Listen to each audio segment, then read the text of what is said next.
Thank you. Welcome, everybody. It's a great honor for me to be here. Let's see if we can get to attract some extra audience. I will play a short video in a minute with a nice, cool sound, and maybe that will help. Thank you very much for having me here on your stage on this great Startup Thailand event. And I'm also very honored that I have the stage right after the signing of an important MOU. An MOU which is all about collaboration between governments, businesses, and knowledge institutes. That's what we call the triple helix collaboration. I will tell you more about that in a minute. My name is Joost Helms. I'm director of the Eindhoven International Project Office. I used to be a vice mayor of the city of Eindhoven in the Netherlands. And I'm also director of the Eindhoven Academy and even a co-director of the Binjung Smart City Office. I'll come to that at the end of my speech. What we do as the Eindhoven International Project Office is we share the knowledge and experience of the Brainport Eindhoven region. We have made a successful transformation from a traditional manufacturing industry towards a high-tech innovation and knowledge hub. So we like to share that success. We like to share our experiences with other regions in the world. And we do that by focusing on building better ecosystems, involving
always operate on the intersection of individualism and regulation.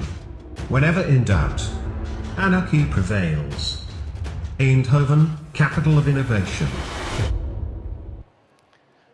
So that's where I'm from, and that's what, for me, a smart city looks like, especially a city with a lot of people enjoying their lives. I'll come to that later.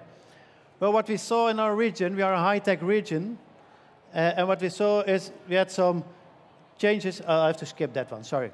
Our region, it's located in the southern part of the Netherlands, very close to the border with Belgium and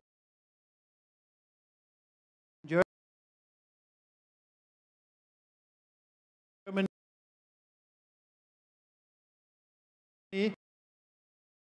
Strategically located in the heart by Philips Electronics. But then also they invented the compact cassette, the CD player, and nowadays the focus is on lighting and on healthcare equipment. Our region is a world champion in producing high-tech, advanced high-tech equipment which operates with very high accuracy in very difficult situations. But we're also known for our research and innovation and for our design. We have been awarded numerous awards over the years, and that's something to be proud of. But the most important thing is it will attract attention, media attention, from international magazines and websites writing cool stuff like this. And you can imagine if a magazine like Fortune writes down that you could be the next Silicon Valley, it will definitely attract investors from all over the world. It hasn't always been that great. In the early 90s, we had a big crisis. Philips was restructuring and laying off a lot of their labor force, and our truck manufacturer, DEF, went bankrupt. So at that time, government, industry, and knowledge institutes came together in what we call the triple helix to define a long-term strategy how we can recover this crisis and be among the world players in high-tech and innovation. For that, we have the Brainport Triple Helix Board. It's government, it's local, regional governments, but it's also universities, vocational colleges, big OEMs, but also small and medium enterprises, coming together and defining what is there for the future. Our main importance is how can you build a successful ecosystem? If you want innovation, if you want startups to flourish, you need to have strong ecosystems with a lot of connections between all these stakeholders. We see that the high-tech world is changing very rapidly. It's changing that the cost of innovation is getting more expensive, technical talent is getting scarce, so there's a worldwide battle for talent, and it's also a worldwide competition in knowledge and in products. And the speed, how fast it goes, I just show you this picture. It's two pictures of the same event, the inauguration of the Pope in the Vatican in Italy, one in 2005, one in 2013. I don't have to explain the difference. And as Darwin already said over 200 years ago, it's not about being strong or being intelligent, it's about being adaptive. The region, the city which is most agile, most adaptive to change, a lot of their activities disappeared, but it also gave room for a lot of new companies.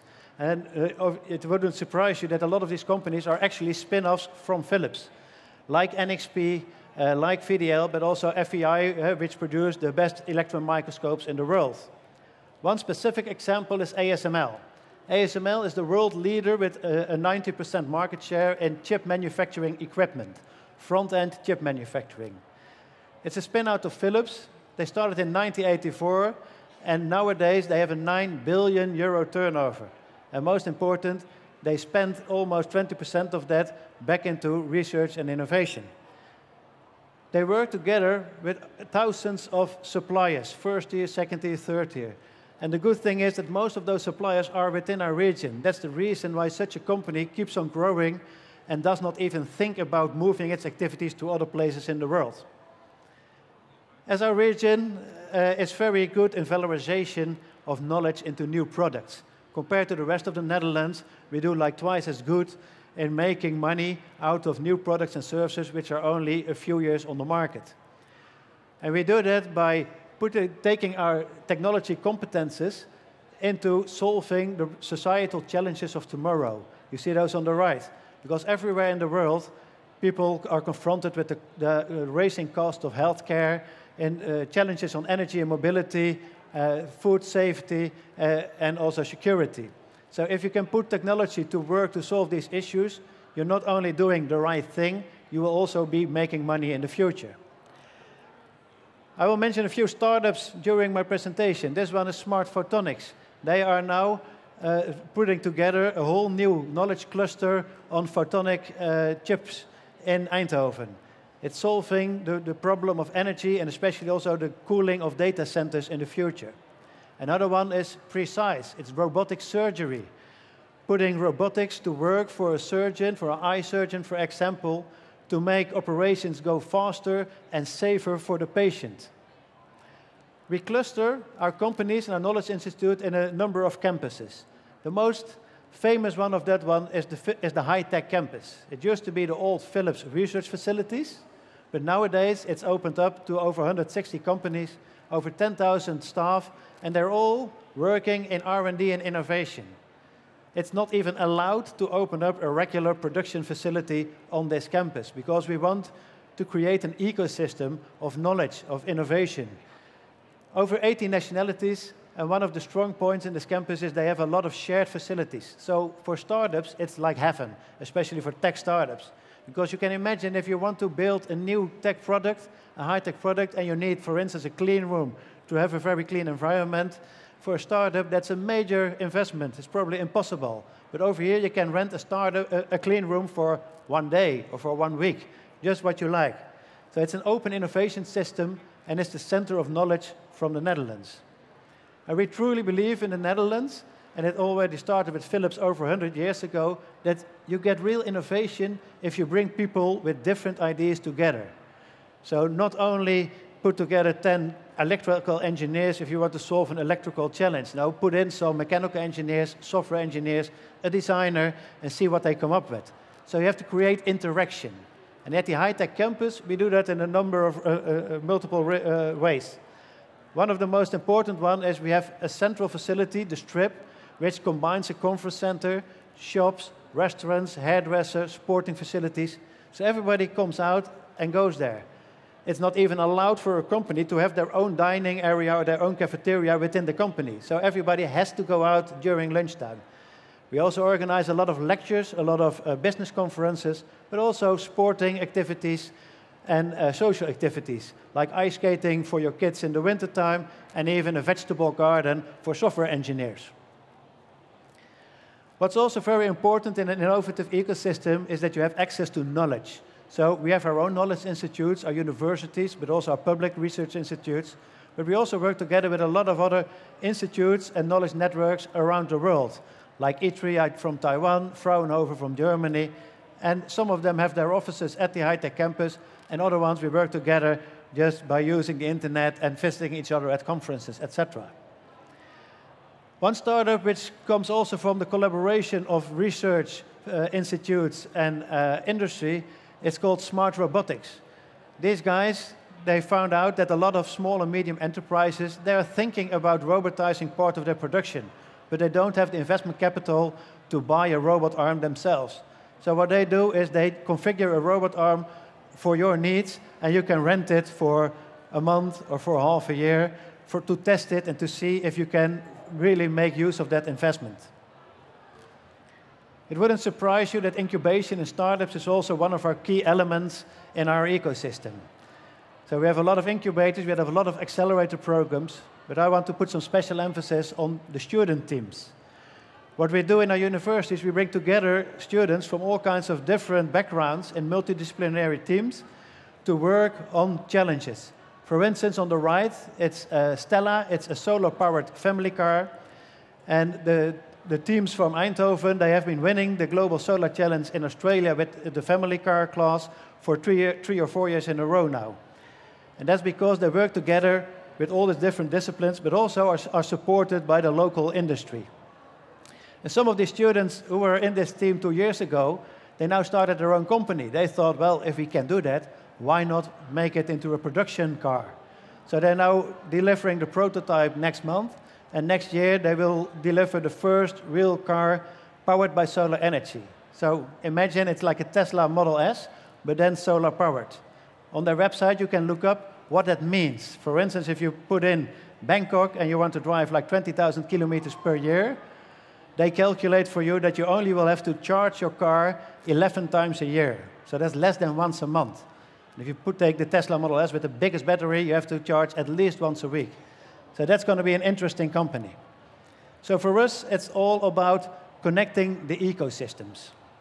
I want to tell a little bit about smart cities because I have one example I want to share with you. We all know the trends, the global trends and the global challenges. People are moving into cities, so we have new challenges on mobility, on energy, on how we go with our resources. We also face digitalization and the consequences of that for our labor market. How can we cope with that?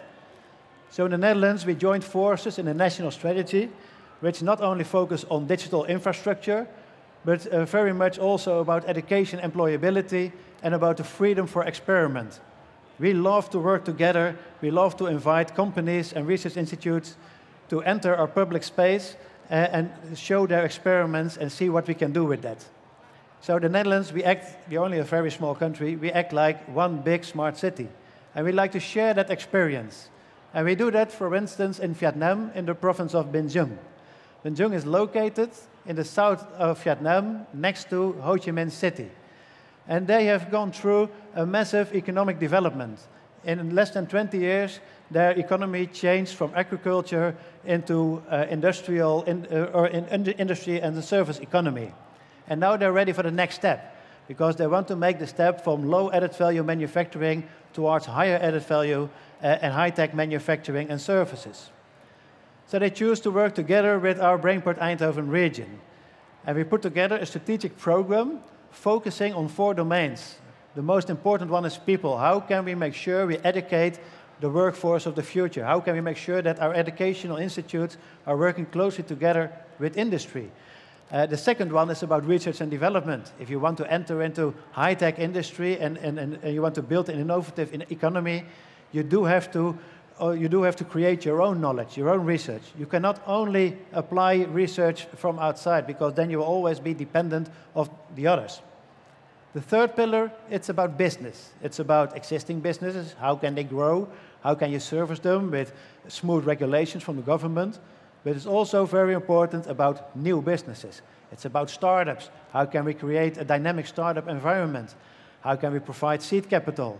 But it's also about how can we teach entrepreneurship in our universities, but also in our high schools and even maybe in our elementary schools. Because if you do not start young, people will not learn how it is to be an entrepreneur and to come up with new ideas and put them into practice.